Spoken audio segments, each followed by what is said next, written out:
بقرآني وإيماني وتكبيرات إخواني أهز الكافر الجاني بقرآني وأحمي منه أوطاني بقرآني أهز الكافر الجاني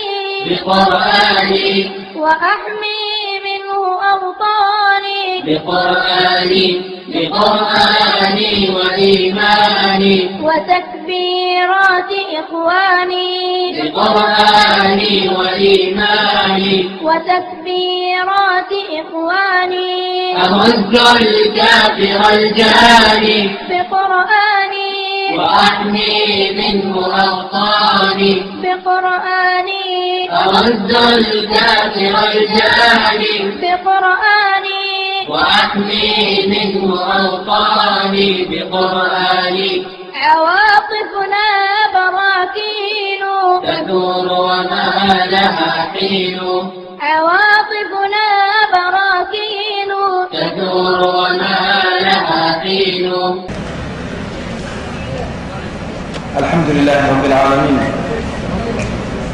والصلاة والسلام على رسول الله صلى الله عليه وسلم. أما بعد، السلام عليكم ورحمة الله وبركاته. هذا غير أنكم منه شيخين عين أو مرتون عين شيخ محمد شيخ عمر دري. هذا الكيسان عليا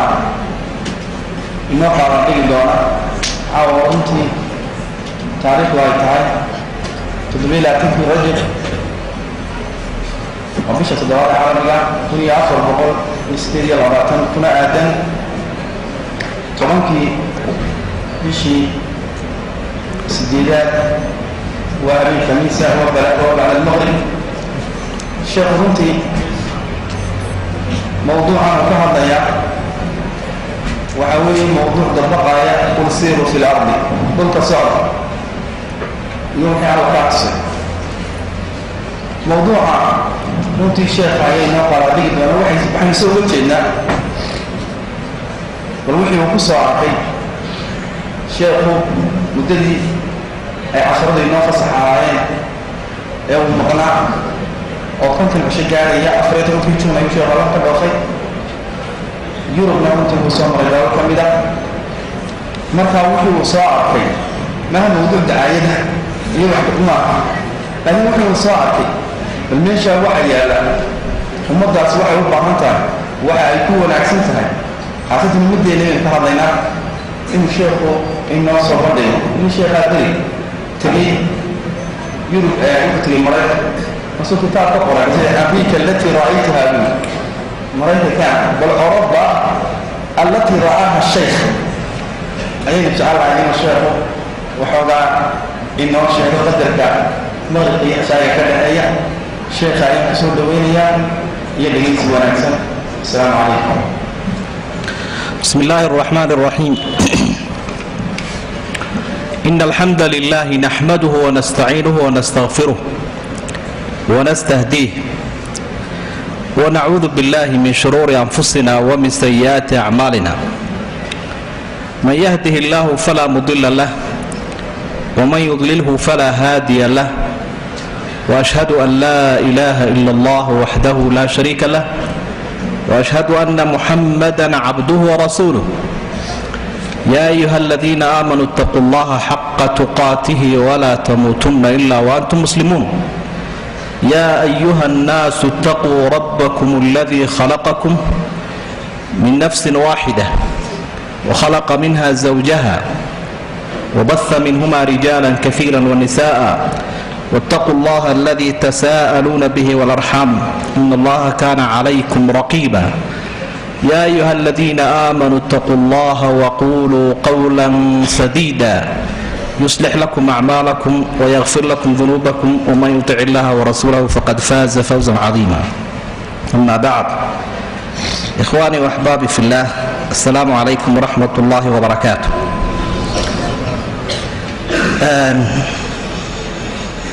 waxa aynu wax yar ka odhan doonaa kelmad la xidhiidha socdaalkaa aan ku tegay waddamada kooban ee ka mid ahaa galbeedka.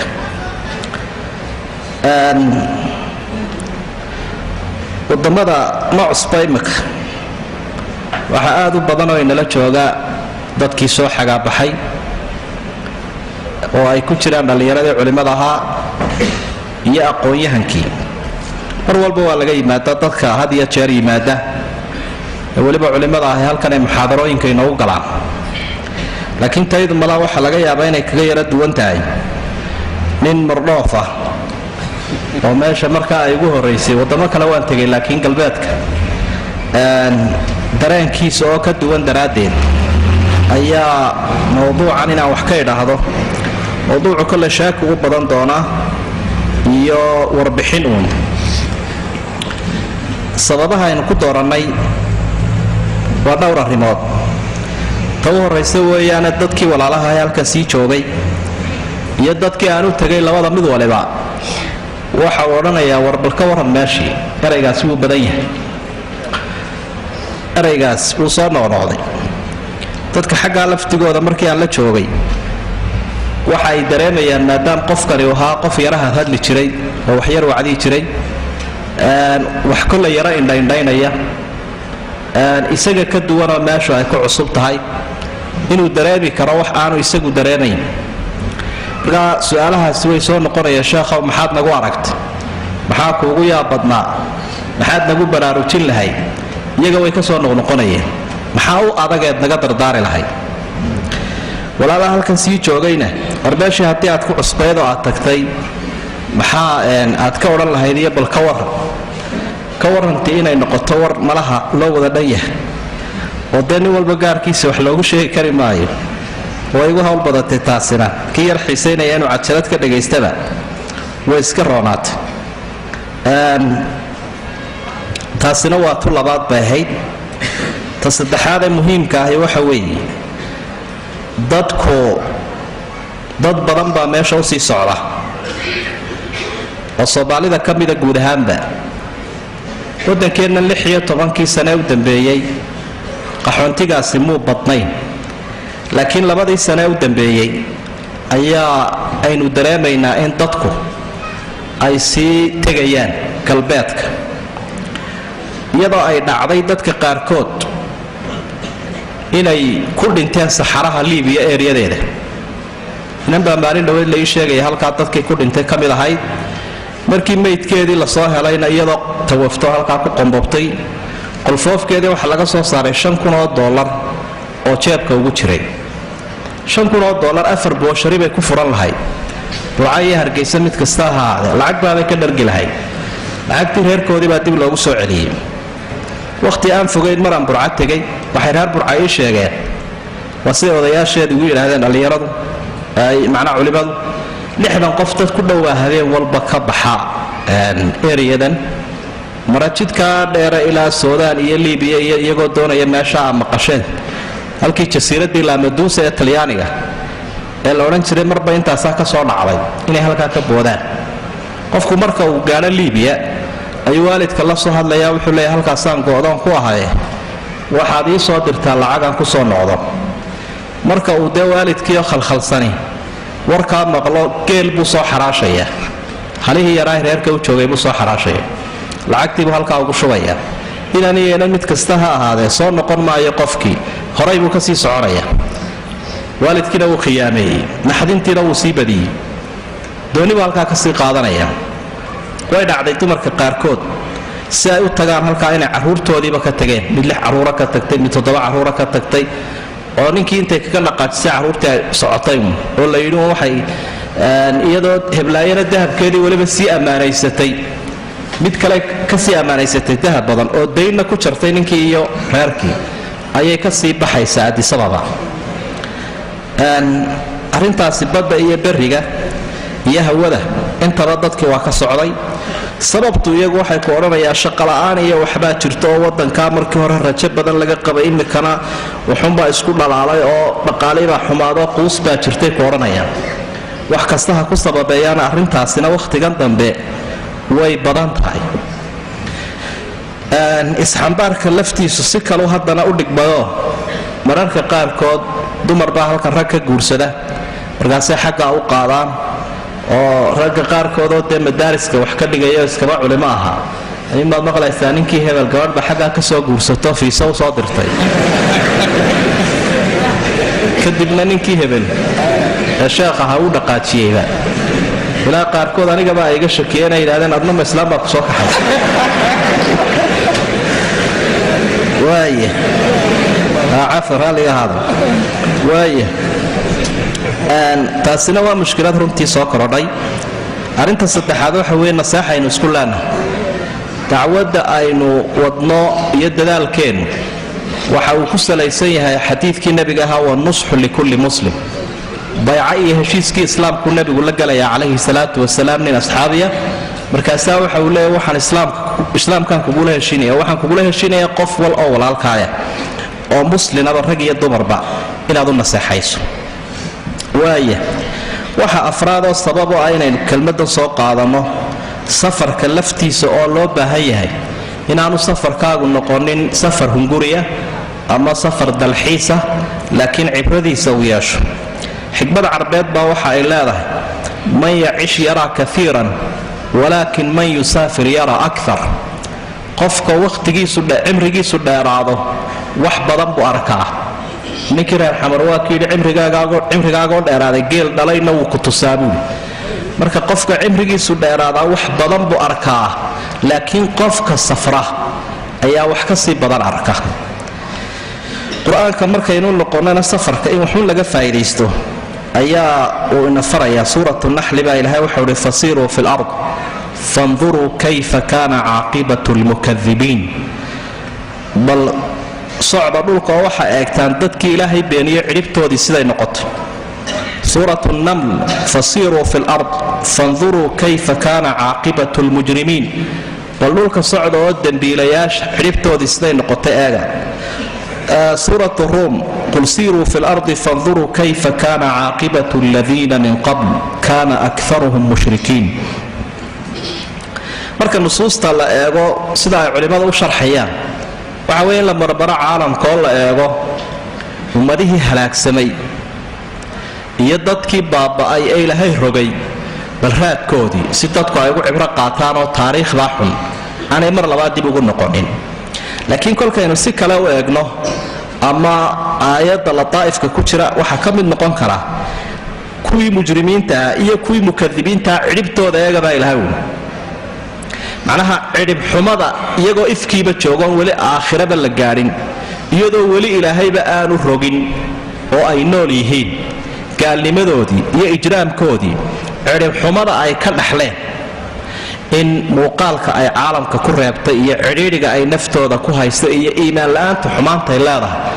in halkaa wax badan laga dhadhamiyo iyagoo noolboon weli la halaagin iyaduna socodka wax lagaga faa'idaysan kara weeye. waxa shanaad oo sababaha ka mid noqon kara inaynu dadkeenna guud ahaanba u sheegno xukumka halkaa tegidda halkaa la tegayo. dadku marar fara badan su-aashaa wuxuunay soo dhigaan iyagoo halkaa jooga. culimmada aad bay u weydweydiiyaan sheekhow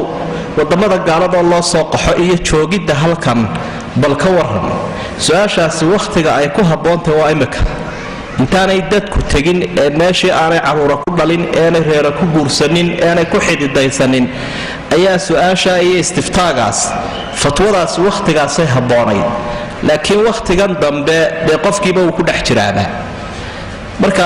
taa laftigeeda inaynu ogaanno xukum ahaan maxay tahay xagga shareecadda oo dadka lagu baraarujiyo oo haddii wax ilaahay uu kugu ibtilaeyo kugu bato laysuma dhiibo. laakiin mar walba mowqifka shareecadu waa inuu cad yahay oo dadku ay ogsoon yihiin kii tegaya ka aan weli teginba. arrinta lixaadee sababi karta kelmaddan in la yidhaahdaa waxa weeyaan inaynu khatawaadka iyo tallaabooyinka bulshadeennu ay qaadayso inaynu dib u eegno. waayo dadka xilku uu ka saaran yahay waa innaga. wixii ka yimaadee dhibaato ah walaalaheen kuwa halkan joogiyo kuwa halkaaba waxay soo gaadhayaan dhammaanteen.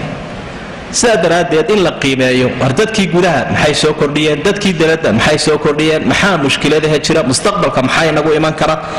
ilaa cumar baa wuxuu lahaa xaasibuu anfusakum qabla an tuxaasabuu. xisaab waa lagama maarmaan. waaya marka saa darteed kolka aynu kelmadan ka hadlayno waxaynu ku koobaynaa uun marka hore dadkeenna halkaa jooga, laakiin wadamada gaalada iyo waxa meeshaa faa'iido yaalla iyo khasaaraha iyaga xaggooda ku jahaysan kama bogan karno. laakiin tani wuxuunay ku saabsan tahay jaaliyadda ama ummadda halkaa inaga nool, bal gaar ahaan wixii khayray leeyihiin way leeyihiine wixii dhibaha haysta inaynu wax isaga sheegno oo iyagana wixii lala sixi karana lala saxo, innaga laftigeennuna aynu ku baraarugsanaano. taasi waa taa weeye. had iyo jeer marka qof la qiimaynayo sida innagoo nusuusteenna ka faa'idaysanayna aad bay u habboon tahay khayrkiisa in la sheego oo aan la dafirin lagana dulboodin. faman yacmal mihqaala daratin khayran yara waman yacmal mihqaala daratin sharan yara. saasuu nasku ina baraya khayrka iyo sharka khayrkuu soo horraysiinaya. dadkeenna halkaa ku nool wakhtigan dambe markii ama xoolaha la joojiyey ama shaqooyinku ay liitaan wax badan runtii way taageeraan dadkeenna. ilaahay khayr ha siiyo hana ka abaalmariyo. wax si caama ay u soo diraan dhaqaale ahaan iyo wax reerahooda ay ku soo biiliyaan dakhliga u badan way soo xareeyaan. waxaana la odhan karaa kuwa guduhu inta ay bixiyaan in ka sii badan iyo xilka kuwa gudaha saaran xil ka sii weyn ayay isa saaraan. qofka halkan laga yaabo inuu shaqaysanayo si aan wax loo weydiinin ayaa ka halkaa wax loo weydiiyaa. si aan kan telefoon loogu dirin ayaa ka halkaa telefoon loogu diraa. si aan qaadhaanka halkan looga ururin si ka badan baa halkaa looga ururiyaa. arrin jirta weeye. ta aad iyo aad bay ugu ammaanan yihiin. waxa labaadoo ay ku ammaanan yihiin mujtamacaadka tegay meesha ah waxaa la odhan karaa waa dadka ugu adag xagga diinta. dadka had iyo jeer ummadaha islaamka jaaliyadaha halkaa u hijrooday meelo badan oo ay kala waabanayeen inay xijaabka la galaan ayaa dumarka soomaalidu ay xijaabkii la galeen oo ay wax ku barteen oo ay ku shaqeeyeen. markaasaa dadkii dib u hakanaya ee ama eeshiyaanka ahaa ama eeraanta ahaa ama carabtaba ahaa iyaguna ay ku dhiiradeen ay yidhaahdeen show mabda'aaga haddaad ka run sheegto wax badan baa kuu socon karaya. markaasaa qaarkood laga codsaday inay xijaabka dhigaan, qaarkood laga codsaday garhka inay iska xiraan. markuu qofku idhaahdo dee labadaasi hadday ii sidmaan waxaan iskaga tegayaa shaqada waayo iskaga wad baa la leeyahy. waa lagu tijaabinayay. taasi waa midh runtii dadku ammaanay ay ku leeyihiin. waxaa kaloon aad u ammaani lahaa dadaalka ay sameeyaan dhallinyarada culimmada ah ee u dhaqdhaqaaqa diinta iyo dacwadda, masaajidada ay dhisayaan iyo shirarka ay dadka u qabanayaan oo kuwan aan tagnayba ay ka mid ahaayeen, iyo sida ay carruurta qur-aanka ugu dhigayaan. dadkaasii fakanaya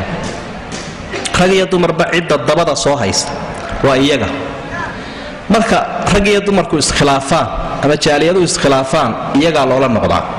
waa kaalintii dowladda iyagaa ku jira, kaalintii safaaradahay ku jiraan. marka wax badan iyagaa xalliya. iyagana waxaynu leenahay jazaakum allahu khayran, allah idinka abaaliyo. intaa kadib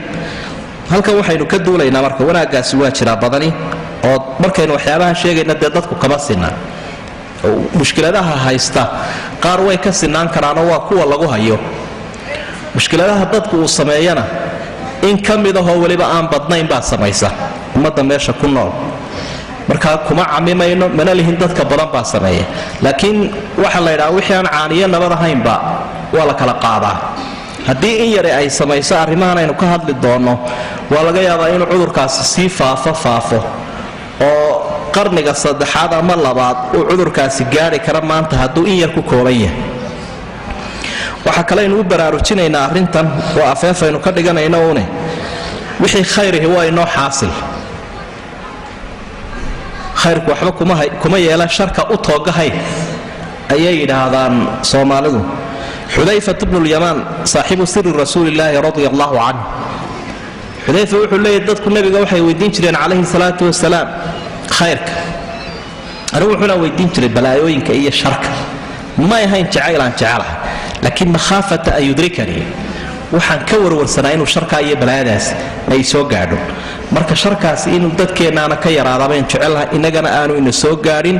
kii tegi lahaana uu ka hakado. sidaynu u baraarujinaynaa waa sidaas weyn. intaa markaynu ka nimaadno mashaakilka ama duruufta dadkaa haysta dhowr dhinac baynu ka abbaari lahayn aan ka horraysiinna horta dadku inuu qurbo ku noolaado oo uu kala maqan yahay waxay ka mid yihiin dhibaatooyinkay ka mid yihiin in dadku uu wada joogo oo halkii ilaahay uu ku abuuray intii ehelka ahayd ay wada joogto nicmooyinkay ka mid in adiga iyo reerkaagii iyo ehelkaagii midiba meel uu ka dhaco iyaduna dhibaatooyinkay ka mid waa laga yaabaa dadku taa inaanay dareensanayn la yidhaahdan waa reer hebel imisaa horta maraykanka ugu maqan ingiriiskana imisaa ugu maqan skandinafiankana imisaa ugu maqan wallahi haddaa way iska ladan yihiin kol haddii intaa midba inanu jira ama inani way iska ladan yihiin maxay ku kala aadan yihiin maxay ku kala nool yihiin nabigu calayhi salaatu wasalaam nolosha iyo asaasiyaadkiiyo tiirarka ay leedahay isagoo ka warramaya waxau ihi man asbaxa aaminan fii sirbi mucaafan fii badani cindahu quutu yawmi fakaannamaa xiizat lahu dunya bixadaafiriha qofka waa bariista aaminan fii sirbi isagoo nabadgelyo haysta nabadgelyadu waa shay aad u qaaliya fii sirbi ehelkiisana dhex jooga caruurtiisii iyo xaaskiisii iyo ummadiisiibuu dhex joogaa qofkaas nabadgelyana wuu haystaa mucaafan fii badani waanu caafimaad qabaa cindahu quutu yawmi masaariiftiisiina wuu haystaa intaa kol hadduu haysto waxaba la moodaa in adduunyadii loo soo afgembiyey oo aanay nicmadeedii basuu nabigu u dhigaya calayhi salaatu wasalaam marka haddii aabbihii hooyadiina halkan joogaan shantoodii carruur ahaana qaaradaha adduunyada ay kala jiraan qofkii nooc waxa ka maqan deganaansho ah warwar buu dareemayaa telefoon iyo waraysi baaba kharash badaniba uu kaga baxayaaba haddii mid wax ku yimaadaanna sideebuu u gaadhayaaba ree aadu adag weeye marka taasina horta qurba joogga iyo kala maqnaanshahaasi dhibaatooyinka ayuu ka mid yahay kama mid aha nicmooyinka markaynu intaa ka soo gudubno dadka markay halkaa tegeen ama ay u qaxeen ma odhan karno waxay doonayeen ama dacwaday faafiyaan oo dadka gaalada ay ula tegeen ay yidhaahdeen war intaynu iskaxaysana raggeen iyo dumarkeen dadkaa cadcadkee meelahaa jooga aynu diinta ilaahay gaadhsiinee islaamaha iyo odayaashiiyo dhallinyaradii raggeen iyo dumarkeenna halkaa inageeya waan filayaa inaan malaha dadku dee qof qalbigiisa taasi waa ku jirtaaye taa loo badnayn waxase dadku u badnaa in baasha adduunyada la yidhaahdo la raadiyo oo qofku haddii ama nabadgelyadu kasii noqotay ama dhaqaaluhu wal inuu halkaa wax ka soo kordhiyo adduunka noocaasa ma soo kordhay dadku siday wax u helaan dariiqadeebay ku helaan taasna wax yar aynu ka tilmaami lahayn marka hore ummadda waxa dhib badani uu ka haystaa kala saaridii xalaasha iyo xaaraamta culays badan baa saaran innagu markaynu halkan joogno maqaaxidaad gelayso iyo dukaankaad gelayso midna ma tidhaahd waxba ma egeegtid daad u badantee waxaad tidhaahdaa wartanow expire date miyuu yahay daydkiisu ma jiraa mise waa caadi baad odhanaysaa wixii cabbaysan wixii kalena koob shahaysi ama nafar bariisa unbaad odhanaysa iyo waslad hiliba halkaa waxaa ii muuqanaysa dadka hawl badaniba inay ka haysato dukaankeebaa iibin jiray xalaasha iyo hudheelkeebaa horta aan doofaar lagu karinayn gawriciisuna caadi yahay xalaashana lagu iibiyaa taasi baaba horta la daydayaa mid aadun habaysan oo wax badanoo dhaldhalaalaya ka muuqanayaan ayaad odhanaysa maad kan bayna geli sida wuxuu koranaya waa mukhbaarad khamrigaa lagu cabbaa ama kan doofaarkaa lagu iibiyaa dadna muddaaba horta daydayaysaanba meesha xalaasha lagu iibin lahaa waaya iyo hilibkii xalaasha halkee laga helaya hilibkii oo laga yaabo inuu yahayba xoolo ayaa dadku waxay ka warwarsan yihiin war sidee loo gowracay neefka halkaasaa laga tooganayaabay ku odhanayaan saca dabeedna marka meel buu marayaa isagoo naftiiba ay ka sii baxayso maskaxdiiba dhimatay ayaa mid halkaa taagan uu mindi ku yaro wadwadaya waxaan weydiiyey ma dhaqdhaqaaqa neefkaas ma dhaqaaqaya bay ku odhanayaan ugu horrayba wuu soo dhintayba waaya mushkiladaha jiray ka mid tahay digaaggana wax saa ka sii daran bay u sheegayaan in uu yahay maaragtay gawriciisu marka kala saaridda xalaashiyo xaaraamta iyo iska ilaalinta wax khamri uu ku jiro ama doofaar uu ku jiro ama xaaraan ay ku jirto tacab badan baa dadka ka haysta. xagga shaqooyinka had iyo jeer ama qofku uu xafiis ku maamulayo ama shaqaale caddaan iyo madooba leh ay hoos imanayaan dadku uma badnaa, aad bay ugu yaryiintaa. qaybta waxbarashada iyo qaybta shaqooyinka qofka officer uu noqonayo meel maamula intaa Scandinavian-ka aan arkay aad bay ugu yaryiin. laakiin dadku waxaad arkaysay iyagoo u badan shaqooyinkan laga yaabo qaarkiin haddii aad maaragtay maqashaan in aad odhan lahayd waa bal iska daataa hebelow. waxa maalan su-aalahay ka soo dhex baxaysay taasi qaarkoodna waabaan ku arkaya oo ka shaqaynaya. waxay qaarku odhanayaan sheekh waxaa dadka qaarkood ay xaadhaan halkan marka doofaarka la gowraco sariibadiisa ayay maydhaan oo dhiigga ay ka maydhaan oo qurunka ay ka nadiifiyaan. maxay noqon kartaa? qaar kale waxay ka shaqaynayeen in la xaadho shaarica in la xaadho oo dadku isbiibarra ay noqdaan oo dhar astaan intay gashadaan dadkii Soomaalida ahaa oo halkan wada xaadhaya aad arkayso. qayb kale waxay aad ugu howlanaayeen imikana la lahaa aad baa loo dhiiriyaa xadaanatul muslimiina walmarda walmajaaniin, dadka gaboobay iyo dadka buka iyo dadka waalan ee gaalada u badan meelaha lagu xanaaneeyo. odayaasha iyo habraha gaboobay ee gaalada ah ayuu qofkii Soomaaliga ahaa ka shaqaynaya. marka uu kuwa ka shaqaynayo dabcan raashinkiibu siinaya. raashinka waxaa laga yaabaa inuu mararka qaarkood dee doofaarka ku jirayo, isaga waa raashinkiisii arigiisii way doofaarku yahay. inuu khamrigii siinayo waxa uu ku leeyahay balkaasaan sheekh xafaayadda ka bedelaaya ka war. habar kaafirada ama oday kaafirahoo rifan iyo lisan uu ku dhaco yaraaday ayuu ku leeyahay kaasaanu xafaayadda ka bedelaa ku mushahar qaadanaya ka war. ninkaagii reer hebela laandheeraha ahaa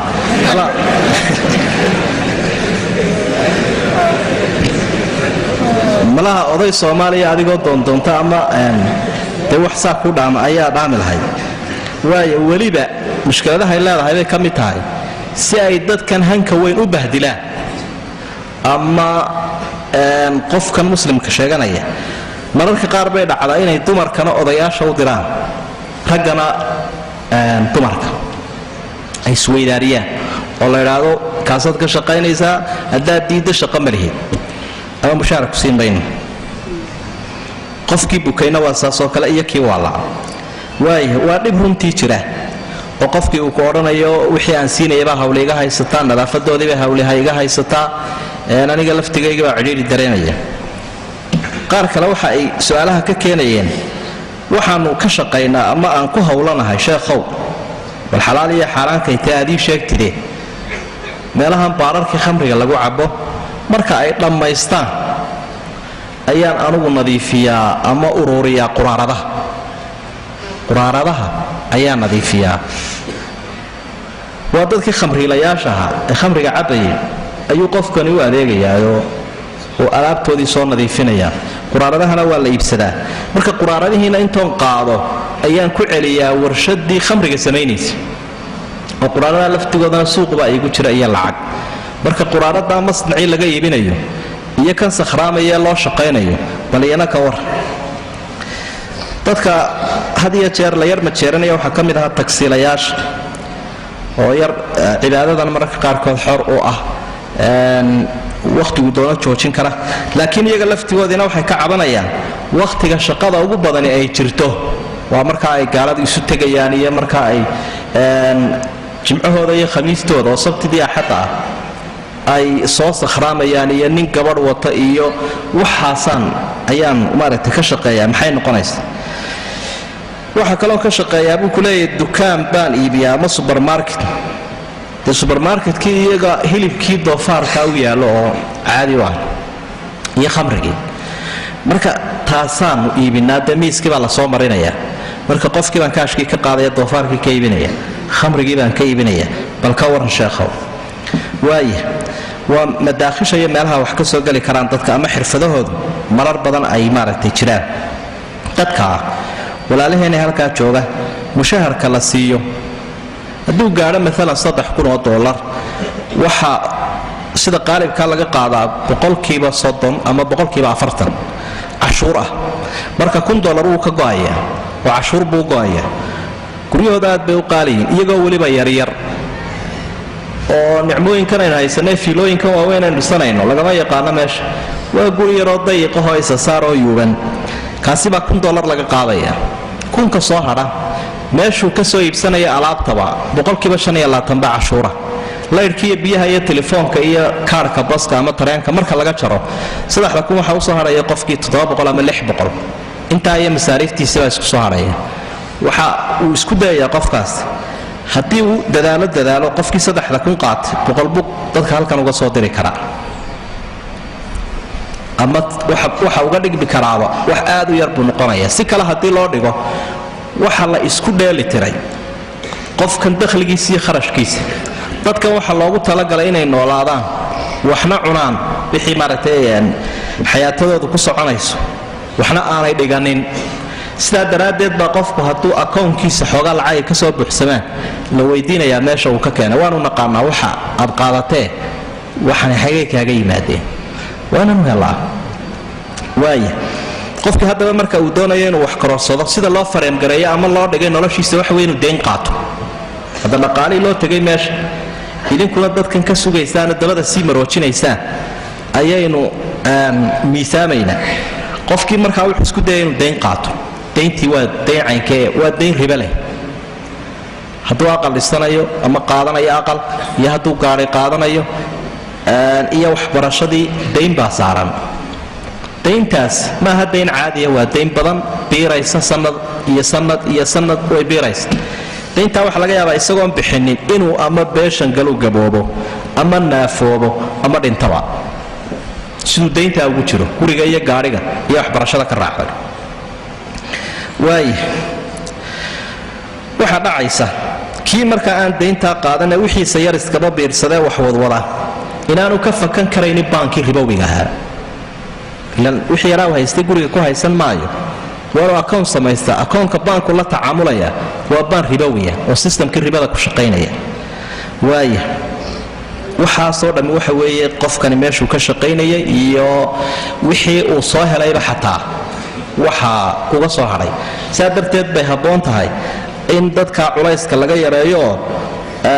aynaan odhaninun hebel baa dhoofay oo $1 qaato oo halkaa joogee war wax soo dir oo aan kuyuu loo gelin. taa waan ku talin lahaa dadkaa masaakiinta in looga naxariisto telefoonka faraha badan leh. dhinaca markaynu ka soo gudubno xagga waxbarashada, haddii la odhan lahaa war meesha jaamacadaha laga helaa iyo dugsiyo sare iyo aqoon qarbiya oo shahaado wanaagsan leh, dhib badan baa ka haysta dadka. marka u horaysa waxaaba dhib ka taagan yahay in shaqooyinka waxbarashada wanaagsan sida injineerinka iyo caafimaadka iyo heerarkaa fiican inay dadku ku soo baxaan aad bay isaga yar tahay. bal inuu qofku gaadho heer jaamacadeed ama hadduu jaamacadda ka baxana nambar wanaagsan shahaadada la siiyo ayaa naadira, say noo sheegeen dadkii ku hawlana halka ama ku jiray. qofkii waxaa lagala dagaalamaya mustawa jaamacadeed inuu gaadho. hadduu gaadhana waxa hoos loo dhigaya darajadiisii, waxaa lagu qorayaa nambar.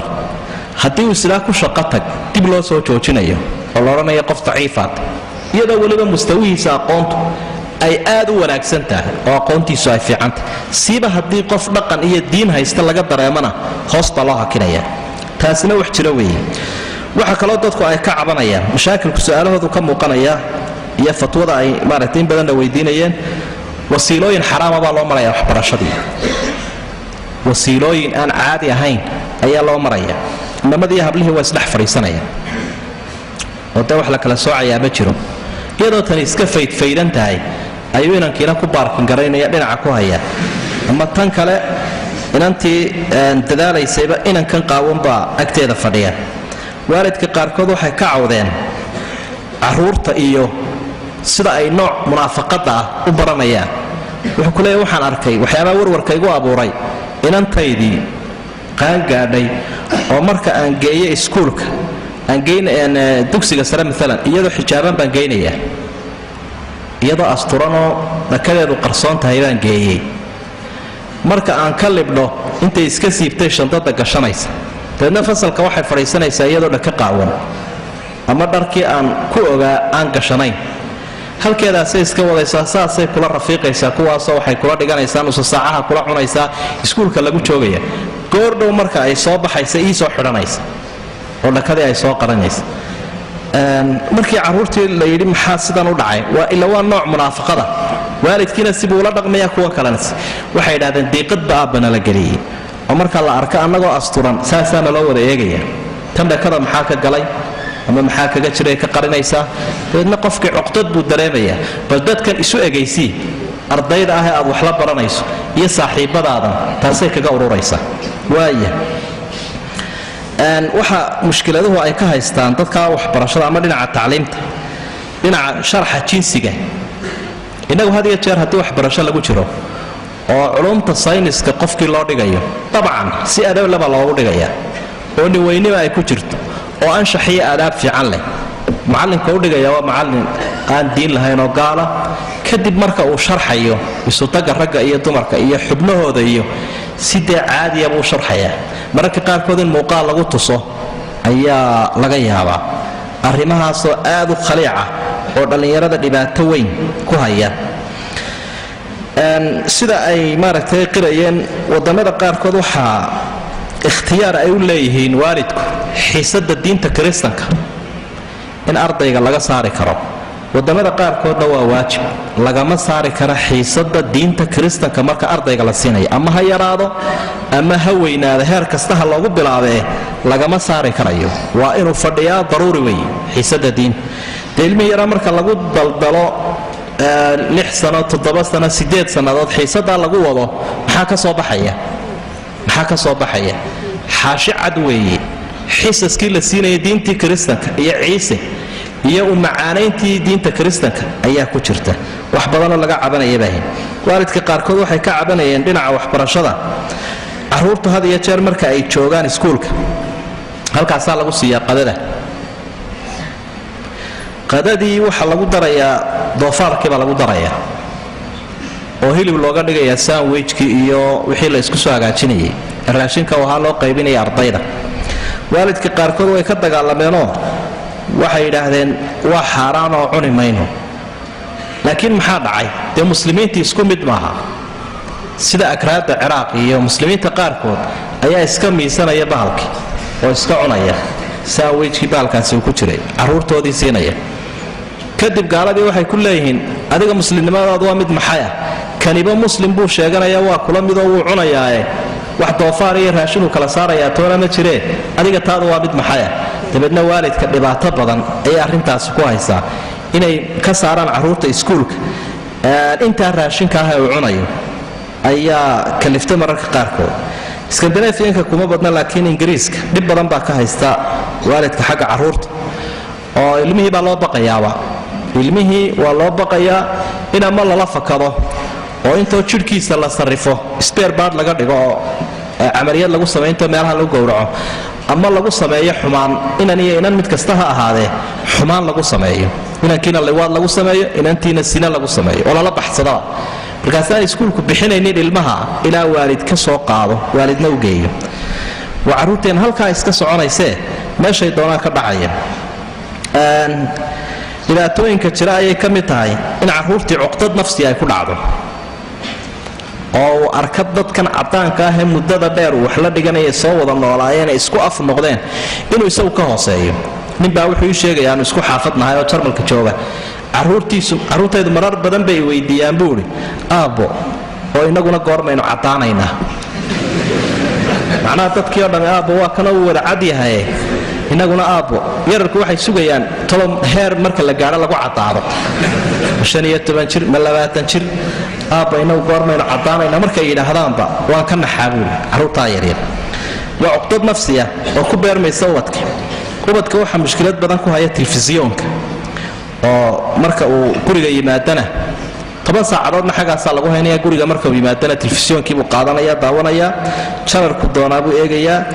waalid wanaagsan oo dee dadaalaya oo si fiican wax ugu sheega mooyaane waalidka kula booda ee si adag ula dhaqma ee xikmadda tarbiyaddu ay ka luntana arrintaasi waxay gaari kartaa macallimiintii iskuulka kadibna culays baa la saari karaa waxaa la leeyahay xaq buu u leeyahay ilmuhu kuu doonaya inuu daawadee diiqadda ka daa waxaa dhacda mararka qaarkood in lagu dhiirigeliyo inay saaxiibaan inamada iyo habluhu wadda iyaga isaga caadiya oo inankii inantii ay saaxiibaan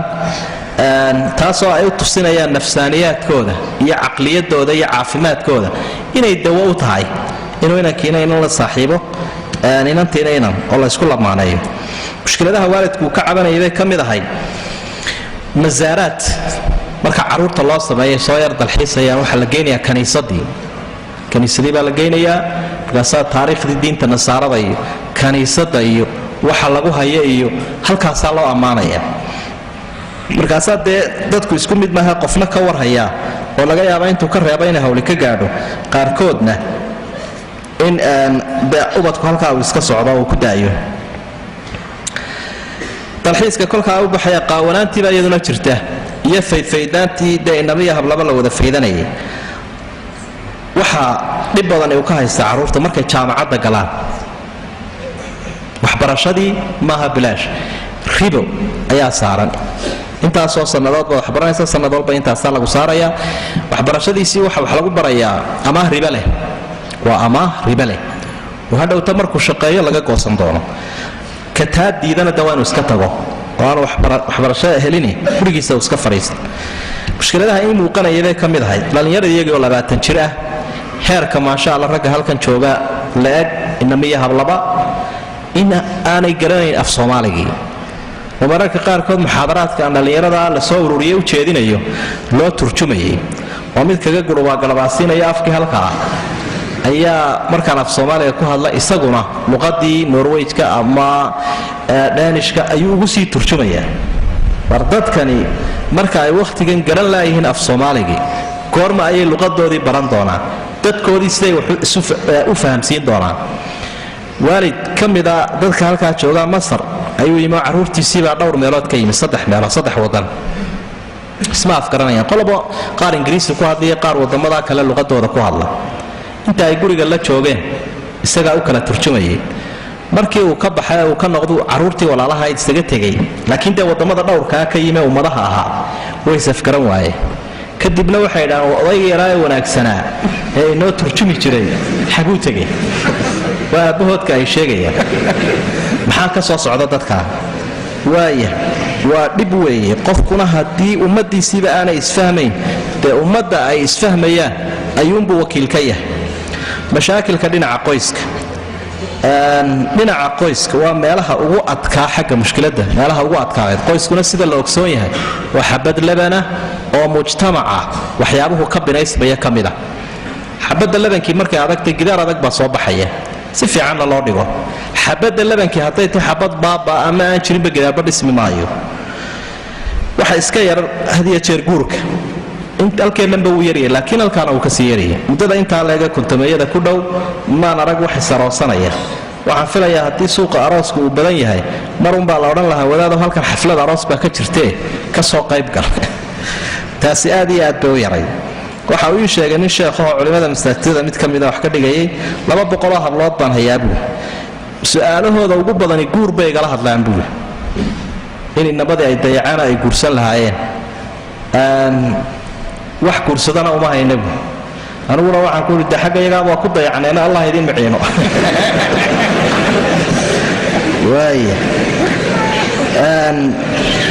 waaya ruuxa dumarka ah waa laga yaabaa in halkan sida ay u dhaqmayso si ka adag ay halkaa ninka ula dhaqmayso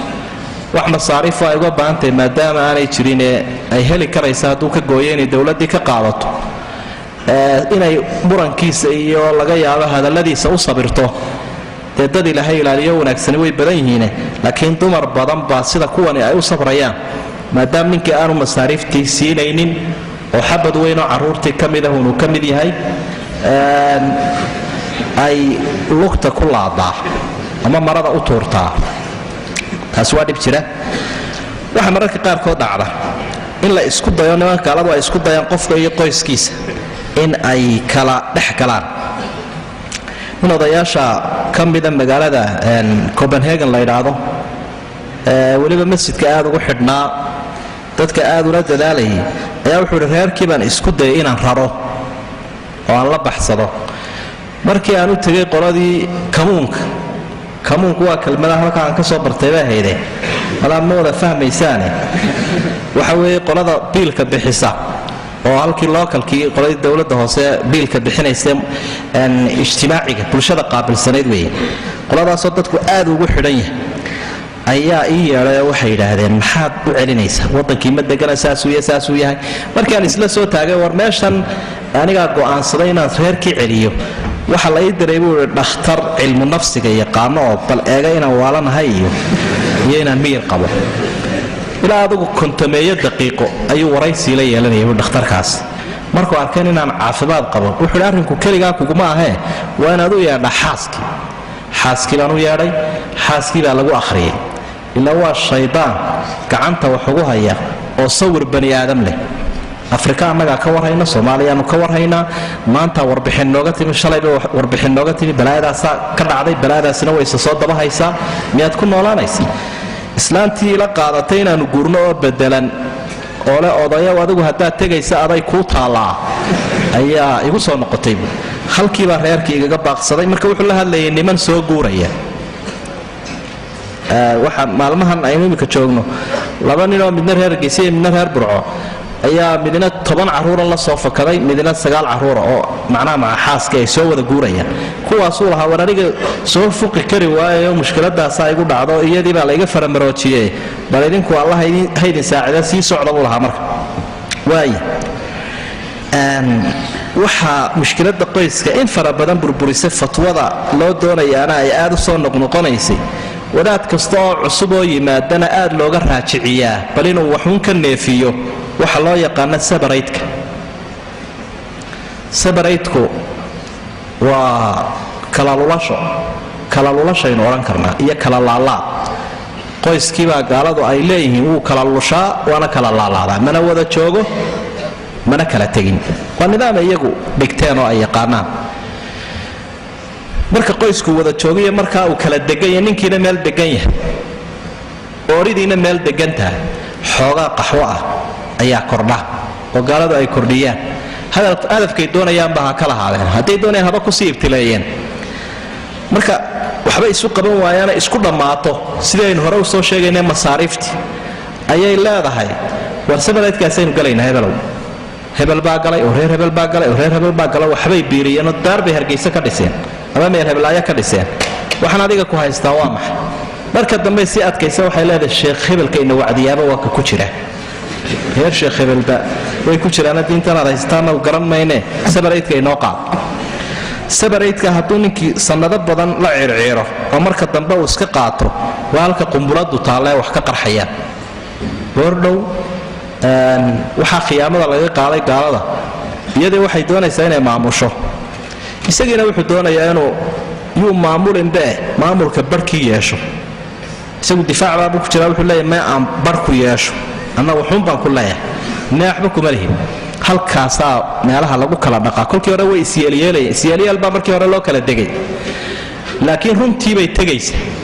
oo wixii la soo qaatay baa lagu kala tagayaa qoyskii burburinaya mushkiladaha waxa kamida arinta midal separate oo kale dhinaca Ingiriiska sida dadku ay aad uga waramayeen isaga wax caadi ah xaqiisa u sii socotaaba inay caadi noqoto qofka wadaadka ka wacdeeyay separate la war sida waxba ku ceeshina sida gaalada qiyaamaha uga qaadana sida ha u kala degina furiin bay noqonaysa warkani uu cusub yahay baa la oranayaa waa la yaaba mushkiladaha u waaweyn bay kamid ah runtii burburka qoyska waxa mushkiladaha sabab u ahaa waa tan dhaqaalaha in la isku khilaafo xagga aqaaribta yaa wax loo diraya dadkiisa wax loogu diraya iyaduna ay xaggii reerkooda tira waxbaan u wadaya isaguna xaggan kale dabadna halka qarax ka yimaado marka taa waxaan oran lahayn bal si aan reeruhu inoogu marmarsoonin ha laga yareeyo xilka ha laga yareeyo oo waliba inantii heblaayay soo dir bal kada waa inta wax u dhintaabeen waaya mushkiladii xagga ragga qaarkood yay badnaanin bee ayaa wali waxay ku ibtilaysan yihiin waxaan inaga la inagu ibtileeyay qaadka la yiraahdo qaadka halkan aad arkayso bari dhexdeena baan weydiiyey sariflayaasha intee u sariftaa maa ku lacagta jaadka 200 kun bay yidhaahdeen maalintii oo dollar ayaan u sarifnaa Hargeysa bal ka waran waddanka inta kalena ku dar Soomaaliya waxa la tilmaamaa 1 milyan oo dollar in uu ka baxo oo maaragtay lacagta jaadka loo sarifaya maalintii bishii 30 milyan sanadkii maxay noqonaysaa 1200 milyan wax aad u cajiib badan weeye kiibaa la sitaa waxyaabaha igu yaabadaa waxa ka mid ah magaalada Malmö la yiraahdo ka tirsan Sweden ayaa waxay ka warbixinayeen waxay waxaan warshaadku sidii ku yimaadaan waxay deglaanu leenahay deglaha waxaynu maqli jirnay dhowraysteedkii markii jaadka la joojiyay ayaa qofku intuu degta jaad ku soo qaato ama isa soo miinaya wax miinayn la oran jiro meelaha soo gashado rag iyo dumarkii ayaa dabeedna meel uu gali jiro wuxuu iska soo guri jiray intaasoo minchood qofkii oo shishla baa intaasoo minchood iska soo gurayo hadhow yaraanaya marka waxay yiraahdeen degla kaafiraanu leenahay oo mid gaalada noo soo xambaaro Swedishka ayaa noo soo xambaara jaadka kadibna meel baan loo galaa halkaas oo kaasa noo soo xambaaro waxa la kireysanayaa in cadaana jaadkii loo kireysanaya dib ku haya waqtigii hooyada caruurta u lahayn lahaa iskuulka ka soo kaxayn lahaa oo garab qaban lahaa tarbiyadooda ayuu iska marqaamaya meel iska fariisanaya hooyadiina way la silcaysaa caruurtii kadibna halkaasaaba laga yaabaa qoysku inuu ku burburo qayb kalena dawaata la yiraahdo beertay galeenba beertay galeento waxa weeye uu ka shubayo mukhadaraadka ayuu ku isticmaalaa meelaha lagu yarnasto waxyaabaha had iyo jeer dhibka ku haya qoyska waa baahan runtii in laga fiirsado iyadoo la xaaraantinimeynaynin waxa ka mid ah guurka labaad iyo saddexaad iyada qudhigeeda marka loo dhabagalo waa waxyaabaha kale eriyay baa ahayd rag iyo dumarka ama qoysas badan ku burbureen ninkii uu dadaalay reerkii halkan uu keenay laakiin kolku adkaysan kari waayay halkaa mid kale ku guursaday tii halkan markiiba way soo raraysaa maciyaalkii halkaasay ka degaysaa dabeedna ifur bay isla soo taagaysaa iyada tuura aniga ii tale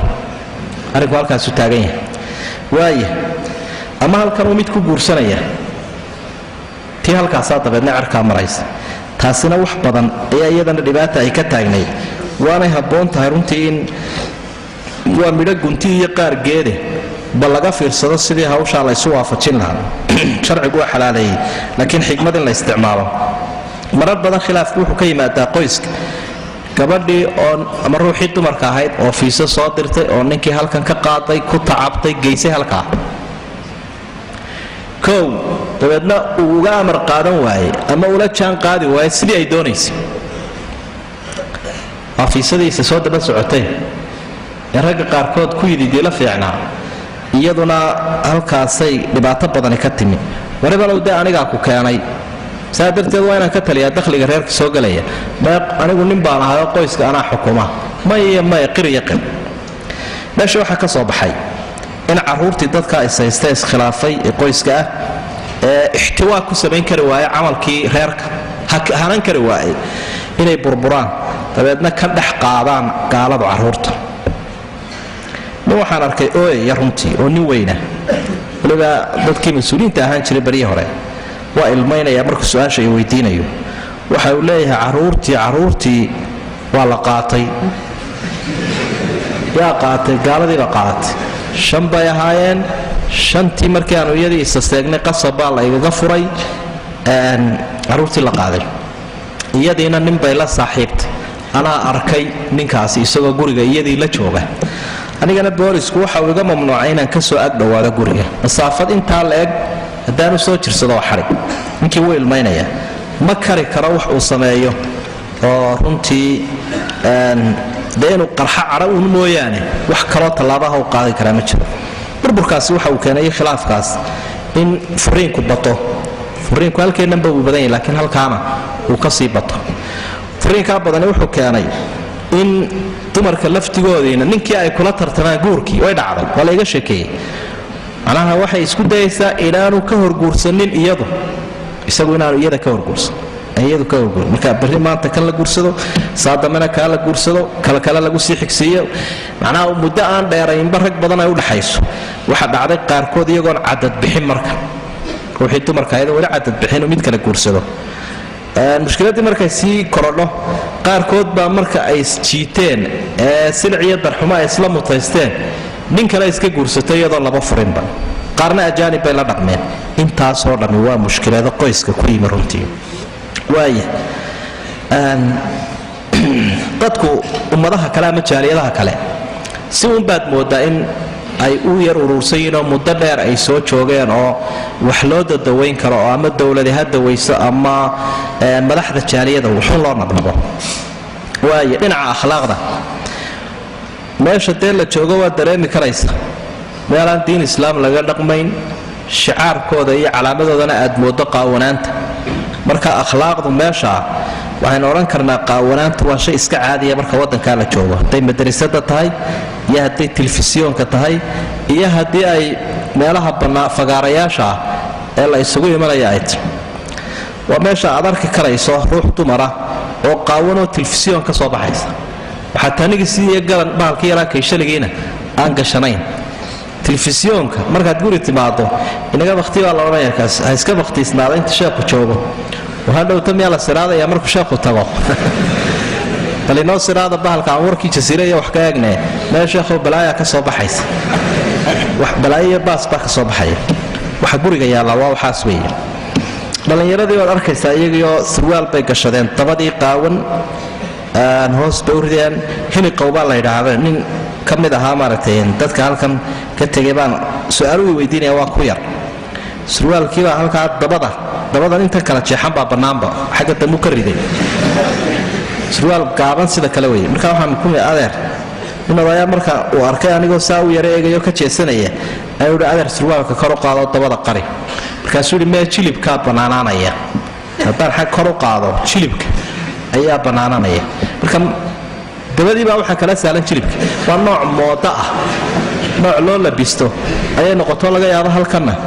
in aad ku aragtaan yaryarka soo xagaabaxay qaarkood waxa dhacda mararka qaarkood meel baa la itusaya magaalada maalmo annagoo joogna halkan gidaarkan shishadiisa ama meeshan yara iliiradan dhex marta waa meel si caadiya dadku uu isugu qaawiyo dadka qaawan baa isugu tago waa la iskaga dabaashaa waana lagu yaro laydhsadaa marka meelaha qaarkood baa aad la iga duwayayo lalahaa wadaadka bal indhuu iyo aad uga sii wasakhoobin ninbaa markaa wuxuu iga warramay wuxuu idhi ninaannu saaxiibno hebel la yidhaahdo ayaa idhi warbal meeshanaan maanta ka jibba keenaya wuu galay buuhi markii uu albaabkii maraya ayaa kii resebshonka fadhiya baa ku yidhi dharka halkanaad sulanaysa wax asturani meesha ma galee khaanaddaa iskaga ridoo markaad soo baxayso ayaa aad gashanaysa dabeedna wuxuu idhi markii aan muriya gacan iska dhigay kiibuu uga warramaya anna kiibaa iga warramaya ee aan halkii wada sudhay dharkii siduu dhan yahay in yar socday ayaa waxaan arkay dadkii ay soo wada eegaya buui wixii meesha fadhiyey oo iyaba intooda badani qaawanaayeen oo isoo wada eegaya markaasuu dee show iimaankiibaa siin waayey intaan halkii dhaafi kari waayey ayaan dib u soo noqdayoo markaasaan gashaday buui dharkayga degdeg baan uga soo baxay macnaa halkaa waa sii dhaafi kari waayey buui damiirkiiba isiin waayey dee isba muxuu ka doonay marka horeba shaydaan iyo kibirunbaa dabada ka wadee waa magaalo dhexdeedba waxaas ku noolyihi dad mudhiyo gacanoo sidii kamaa bada'naa awala khalqin siduu ilaahay ku bilaabay markii ay dhasheen ayaa halkaa laysugu imanaya waataa ilaahay u leey inhum ilaa kalancaami bal hum adallu sabiila inhum ilaa kalancaam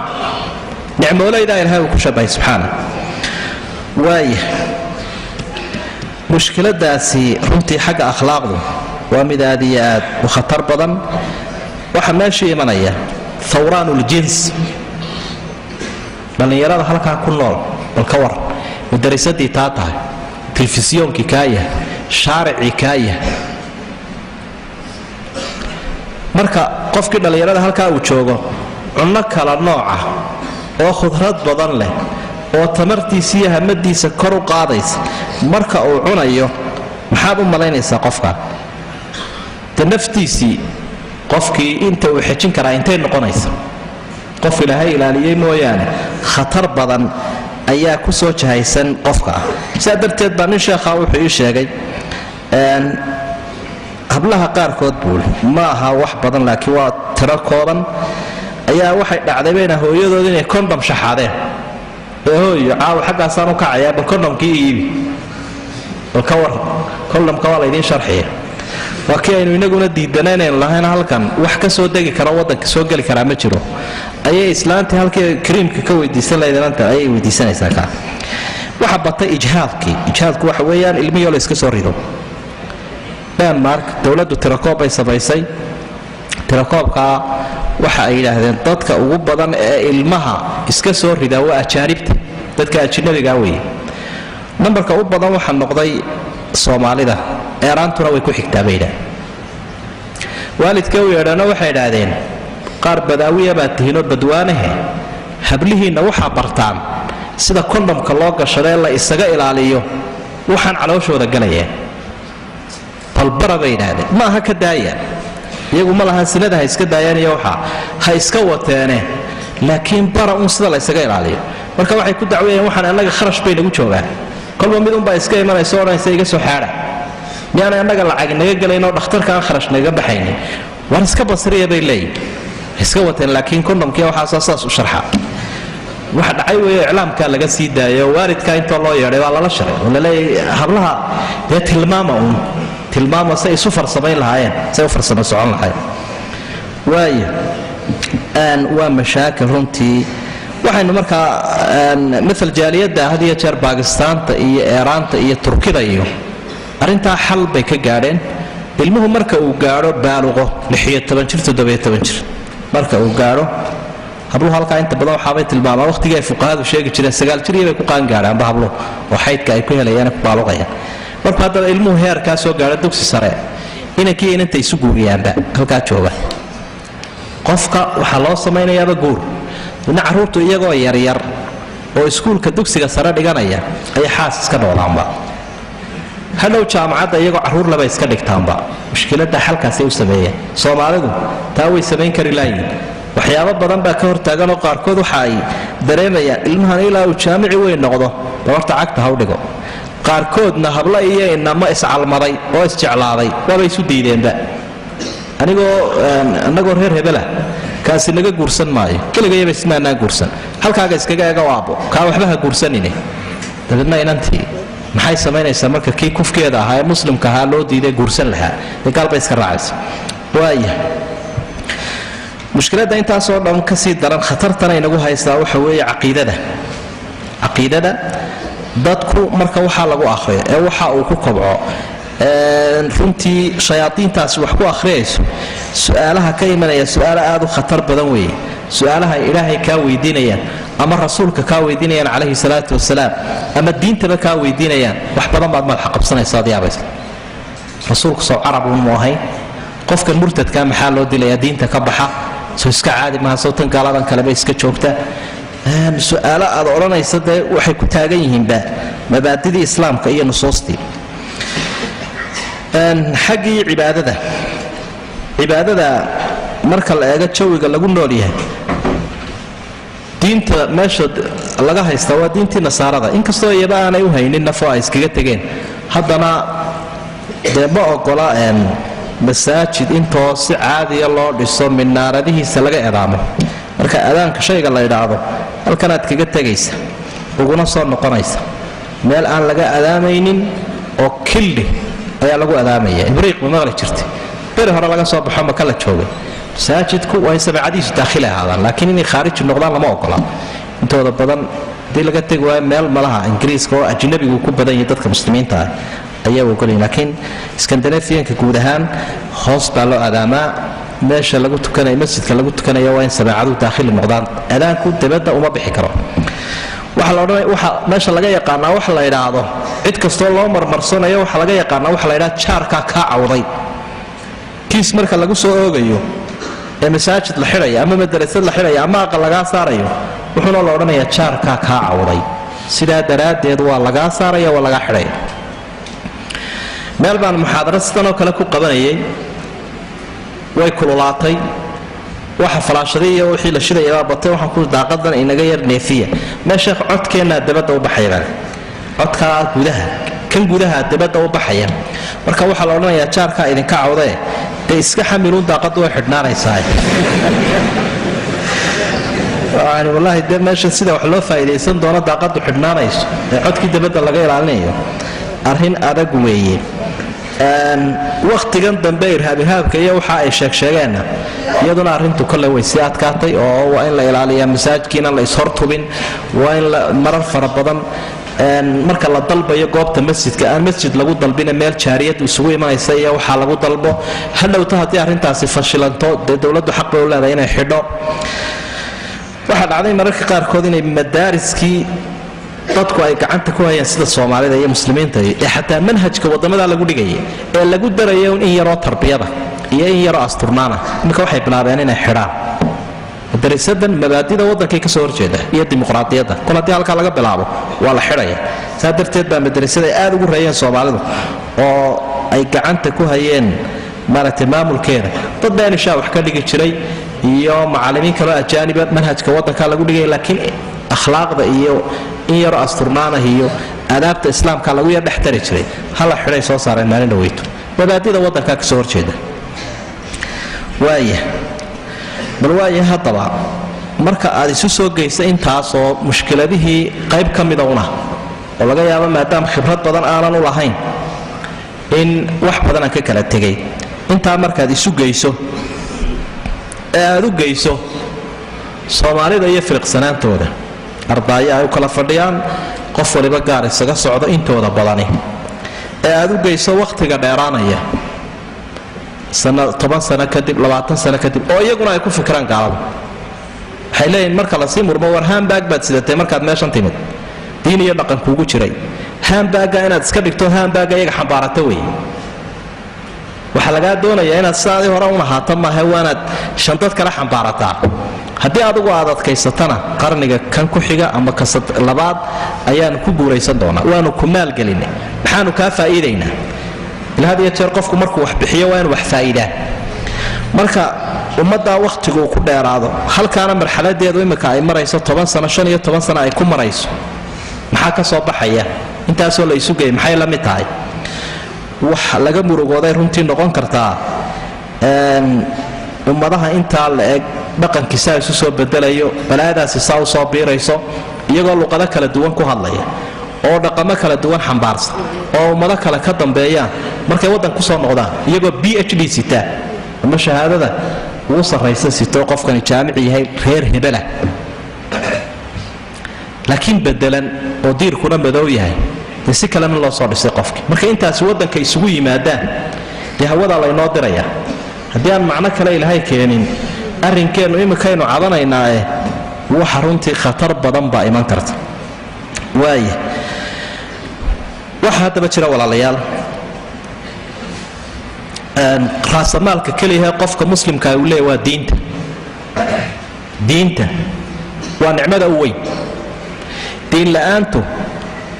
ayaan darada aad u weyn weeyay dadkeenni inay ka lunto diintu inay diintii inaga lunto oo dadkeenna aynu ka sheekaynayaana uu lumo bal haddii duunyo yar inoo soo bedesho maxaad ku miisaami lahayd diintii baa luntay dadkiina wuu lumay duunyo yarna waa la helay ma isbarbar dhigi karaynaa maya إلهي ما وحد ألم تر إلى الذين بدلوا نعمة الله كفرا وأحلوا قومهم دار البوار جهنم يصلونها وبئس القرار ألم ترى ميان النبي محمد الله يابين إلى الذين بدلوا نعمة الله كفرا هو النعمة إلهي أي أودينه أي قال لما كبد الشيء وأحلوا قومهم دار البوار غيره دين أنت ررين أي قادي قليين أي فرين نار بحدين جهنم يسلونها وبئس القرار ونعوذ بالله من ذلك وعوال الله يال سؤالي كيما ليس مالنت قيامها أبطكا سؤال با كيما ليس أبطكا مركز هلكا قيسو دي ملقينا وين دول تاغيين هلكا كغادي ماتو تلادو أديك كوما تالو إيجا أو تالا ubadkaasi marka ay halkaa ku socdaan ee ay ku farabaxaan su-aashooda maxaad kaga jawaabaysaa maalinta qiyaamaha nabigu wuxuu tilmaamay calayhi salaatu wasalaam kullu mawluudin yuuladu cala alfitra faabawaahu yuhawidaanihi aw yunasiraanihi aw yumajisaanih qof wal oo dhashaaba fidrad iyo diinta islaamku ku dhalanaya labadii dhalayba ama yuhuudi ka dhigaya ama kristan ka dhigaya ama ka dhigaya majuusi waxa aynu intaasii raacin lahayn ama ku soo gebagabayn lahayn khatartu aad iyo aad bay u badan tahay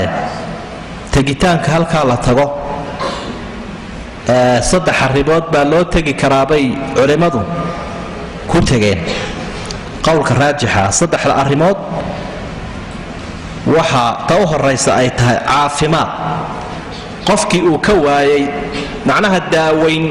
istawayn uu ka waayay waddamada islaamka iyo dalkiisa oo baahiya ay ku kaliftay uu u tegi karaa si uu isaga soo daweeyey waxa labaada u tegi karaa waxbarasho uu ka waayay waddanka islaamka iyadoo diintiisana loo aamin yahayoo oo qofkii uu yahay qof weyn oo wax u kala soocan yihiin oo matala jaamacadoo kale ka soo baranaya waxa saddexaadoo loo tegi karaa dacwad dadka ah loo gurmanayo oo la leeyahay kuwaniba xaq bay nagu leeyihin ee aan diinta u sheegno oo aan islaamka ku soo hanuuninno waan waraysto waxaan ku uri waxaa iga warantaan ummaddan aan la nooshayn miyaa baridaanuun ma baahidiinnuunbaa u muujisaan mise dacwad baa u fidisaanoo nin walaba kuwaad la shaqaysa iyo kuwa ku maamula iyo kuwaad la saaxiibka tahay ee macnaha meel shaqo isugu timaadaan islaamka ma u fidisaanoo ma u sharaxdaan intooda badani waxay ku odhanayaan sheekhow islamaba gaadhnaba culayska ay nagu hayaan qof baa lagu tusaya lagu odhanaya hebelkaasi waa nin dadaal badanoo qaar buu soo islaamiyey way soo islaamaan dad ka mida iyaga laakiin runtii dadaalka noocaasi aad uma badna dacwadda waa loo tegi karaa waynu dareemi karaynaa saddexdaa arrimood iyo xaaladoodu sida ay tahay inta loo baahdo caafimaad ma badna dacwad inta loo tagaa ma badna tacliim inta looga qastaa ma badna laakiin waxyaabaha kale looga qastaya adduunbaa u badan iyo nolol raaxa leh marka runta loogu tago waxaa ka mida qaybaha alwalaa walbaraa albaraa inuu qofku gaariyo wixiisa ka beri noqdo alhijratu min bilaadi alkufr waddamada gaalada in laga soo hijroodo qur-aanka kariimkaa ilaahay waxa uu ku xusay dad deganaa waddanka gaalada malaa'igtii nafta ka qaadaysa ay u timid waraysi bay la yeesheen iyagoo nafta ka sii qaadaya waraysiga waxaa ka muuqanaya canaan iyo hanjabaad iyo huruuf iyo qofkii oo loo muujinayo inuu dembiilo yahay inay daalimiin yihiin dadkan iyagoo mu'miniin ahaa inay ku dhex noolaadaan waddamada gaalada oo ay ka tegi waayeen taasaa ilaahay uu ku canaananaya ina aladiina tawafaahum lmalaa'ikatu aalimi anfusihim ilaahay baa waxau ihi kuwa